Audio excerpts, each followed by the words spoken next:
Let's do a throwback segment here. This is Penn Jillette debating Piers Morgan on the issue of atheism. How did you get here? How did we get here? Well, let me ask you, how did we get here?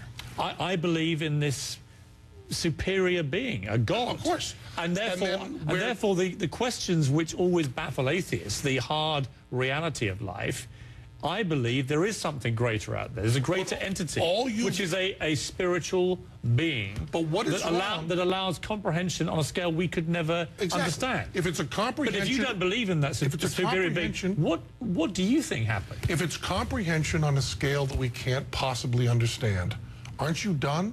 Why do you need to label that as something that's God or something? Because I've never heard an atheist explain to me... Why isn't there a humility to saying, I don't know? Because I never hear an atheist give me any answers to how did we get here and what happens at the end of our lives. But the answer to something, saying we can't understand it, is not an answer. Right, so how do you think we got here? I don't know. What do you think happens when you die? Well, nothing. I think there's Where do you go? There's no evidence at all. Where do you go? Where do you go? I mean, I think when you die, you must be terrified of death. That's it, not right? at all. Not even slightly. But what do you think happens to you? How scared are you of 1890? Does 1890 terrify you? 1890? 1890, yeah. What are you on about? You weren't alive. You weren't alive then, right? No. You weren't alive. You didn't exist in any way. No. Is that a horror to you? No. So why is 2090 any worse than that? I'm not horrified by any thought of dying, because I believe that you go on to a celestial place, which is wonderful. But for you, atheists, where's your evidence of the celestial place? Well, because I come back to the issue of creation. Right. Where do atheists... All you have answered with the issue of creation is you've answered... Your answer to... my answer is I don't know, and your answer is something beyond comprehension. Aren't those the same answer? You cannot write a book basically telling a bunch of people around the world, billions of people, who believe in a God, you're all wrong, but by the way, I don't have any explanations. They don't either. Actually, you can write that book, and he did. And he's right to do it. That absolutely makes sense. To tell people who are claiming, based on their religious beliefs, that we know where we came from, we know the nature of the universe, we know it because it's all written down in our holy books, you absolutely can write a book saying, well, I debunked all the claims in all of your books. Sorry, Greek gods. Sorry, Roman gods. Sorry, Amazonian shamanic jungle gods. Sorry, Joseph Smith, the Scientologists, the Mormons, the Hindus, the Buddhists. Yeah, I went through all your religions. They're all bullshit. I'm going to tell you that they're bullshit. And then I'm not going to say, well, I know the answer, because I don't know the answer. I just know that you're wrong. Of course you could write that book. That would be a totally accurate book. That would be a totally correct book. The thing that I love about that back and forth is it shows you the mindset of a religious person versus the mindset of a secular or agnostic or atheist person, okay? And what that is this humility on the side of the atheists and the agnostics and the secular people where we say, dude, I don't know. Why are you... And they keep insisting like, well, yeah, you don't know. But they think that makes that makes the counterpoint that they do know.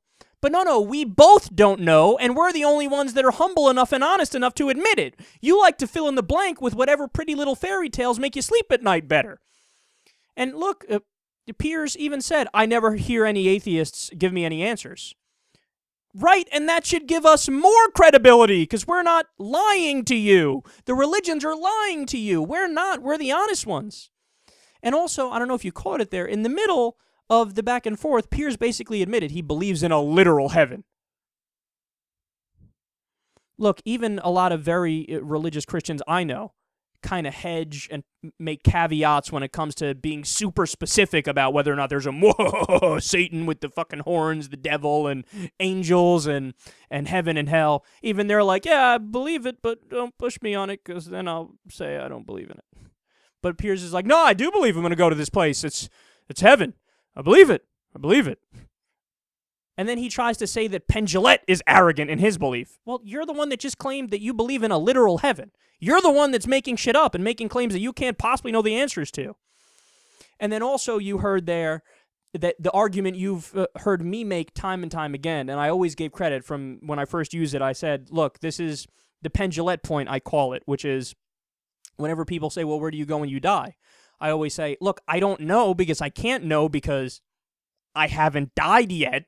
But if I had to take an educated guess, what I would say is just what Penn says, that it's like 1890 was to me, that I'm just no longer going to exist. And I love his take on it, too, which is that that's not really necessarily scary. It's like sleeping forever.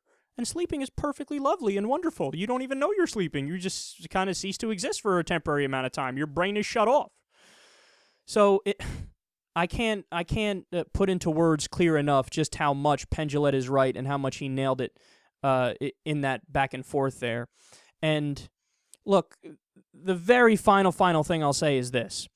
And he actually goes on to make this point later on, too, which is the argument in favor of our side, because all he's doing is beating back the bullshit arguments from the other side there, but the argument in favor of being an agnostic atheist, which is just the same thing, different way of describing the same thing, or a secular person, is this.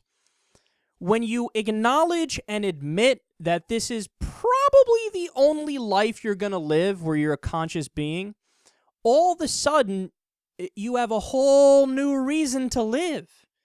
Right? People always caricature atheists and say, well, you have no reason to live. No, it's the opposite. We have no reason to die. We have every reason to live because this is the only shot we got. So why not essentially do everything we can to fill this life with joy and passion and happiness and goals and dreams and sex and food and fun and just everything under the sun that you could possibly imagine? If this is our only shot at being a conscious being, then the idea and the objective is to make our time here as close to the idea of a heaven as humanly possible. And that's why you always see secular people or progressives, and they say, well, we have the ability to give people healthcare, give people education, give people an equal opportunity, make sure everybody makes a decent amount of money, give people a shot at life, to have some nice material well-being and to be able to feed their kids, etc., because we want to make this life worth living and happy and passionate and all that stuff. But if you're super religious, they do the opposite. They say, I will delay gratification so much that it never comes. It comes in the next life, which actually isn't real, so I just wasted my time here on this earth. Join our team. We have the better argument, and we actually want to make your life on this planet as good as it could be.